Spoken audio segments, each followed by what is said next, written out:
Top quality और consistent performance के लिए सिर्फ सिल्वर पंप्स। टॉप क्वालिटी और कंसिस्टेंट परफॉर्मेंस के लिए सिर्फ सिल्वर पंप्स, नाम याद रखना। नांदेडच्या सुगावात एका तरुणाने जे आहे ते प्रेम प्रकरणातून आत्महत्या केली आणि तरुणाच्या वडिलांनी दिलेल्या तक्रारीवरून 7 जणांविरोधात गुन्हा दाखल करण्यात आला।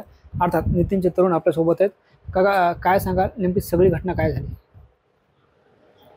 त्याला सर 4 वर्षापासून त्याचं प्रकरण होतं। त्याच्या बाद त्याला 2दा 3दा मारलं।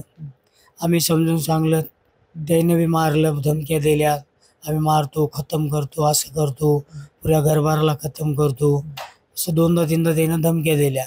मग 2-4 दिवसाखाली त्यानं मारलं, मंगळवारी संध्याकाळी।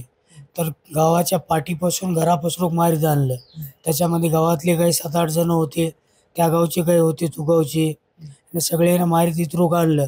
त्याच्या बाद मिठीला त्याने तिकडून आम्हाला फोन केला नितीनला दुपारी 12-1 वाजता की आम्ही 5-50 माणसं घेऊन आलो, तुझ्या माय बहिणीची इज्जत रोडवर काढतो, तुला चिरतो, तुला मारतो, तू पाटीलस, आम्ही देशमुख, तू अवकात आहे का आमच्या संग लग्न करायची?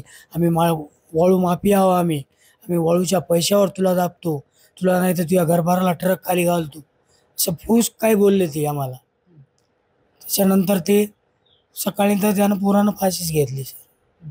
त्याच्या भेवाबाई, त्याच्या टेन्शन पायी गेलं पोरगं, त्या गावातल्या लोकांपायी आणि त्या लोकांपायी 7-8 जणांनी त्याचा घात घेतला। बरं, नितीनचं एका मुलीवर प्रेम होतं, तर नितीनने ही गोष्ट तुम्हाला घरी कधी सांगितली होती का? सांगितली होती। तिचा बाप तयार होता लग्न करायला, मात्र या दुसऱ्यानं करू दिलं। नितीनचं अपाट प्रेम होतं, आमच्यावर जेवढं नव्हतं तेवढं त्या पोरीवर होतं आणि त्या पोरीचं पण होतं सर। मात्र या दुसऱ्यानं घात घेतला, तिच्या चुलत्यानं आणि गावातल्यानं यानं घात घेतला त्याचा। अतिशय दुःखद घटना घडली। आता तुमची मागणी काय? आता मागणी काय, त्याला सर इतक्या जणांना फाशी व्हावं, नाही तर जेल व्हा, काहीतरी उमर कैद व्हावं त्याला।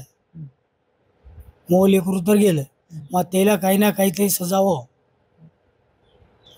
मागणी दुसरी काही नाही। बरं, हे सगळं करण्यापूर्वी नितीन घरी काय बोलला होता कोणासोबत? त्याचं चालणं बोलणं वागणं कसं होतं? जसं होतं तसंच होतं सर।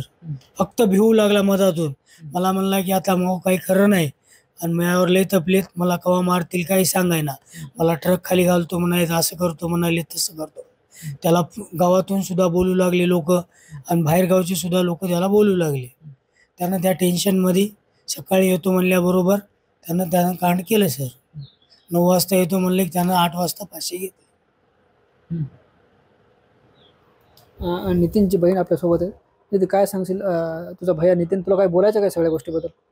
नाही, मला काहीच बोलायचं नाही। फक्त त्यानं मला एकदा असंच मारल्यानं मला घरी माहीत झालं, तर मी त्याला नको म्हणल्यानं त्यानं ऐकलं नाही। ते म्हणलं ती पोरगी माझ्यावर लय प्रेम करती, ती पोरगी म्हणली म्हणत तू या संग लग्न करतो नसता मी मरून जातो, म्हणून त्याच्या घरच्यानं येऊन माझ्या भावाला मारलं।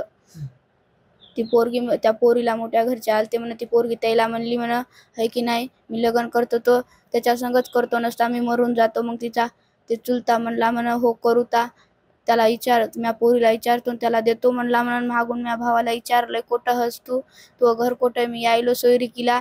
त्यानं म्हणलं मग घरी तर मागून म्हणलं म्या भावाला तू अवकात आहे का बेट्या देशमुखासंग सोयरीक करायची, त्या माय बहिणीची इज्जत घेतो, म्हणून त्यानं हे की नाही दुसऱ्या दिवशी सकाळी 9च्या आधीच कार्यक्रम केला आणि आम्हाला असं केलं त्यानं।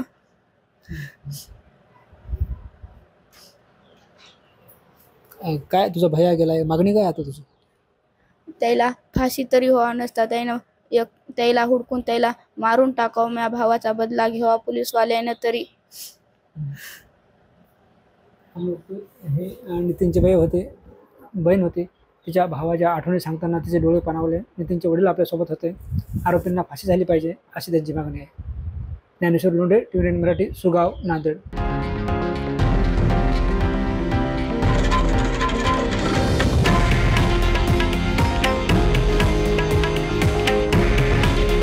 हे आहे देशातील नंबर 1 न्यूज नेटवर्क आणि आपण पाहत आहात TV9 मराठी। काळजी तुमची, हित महाराष्ट्राचं।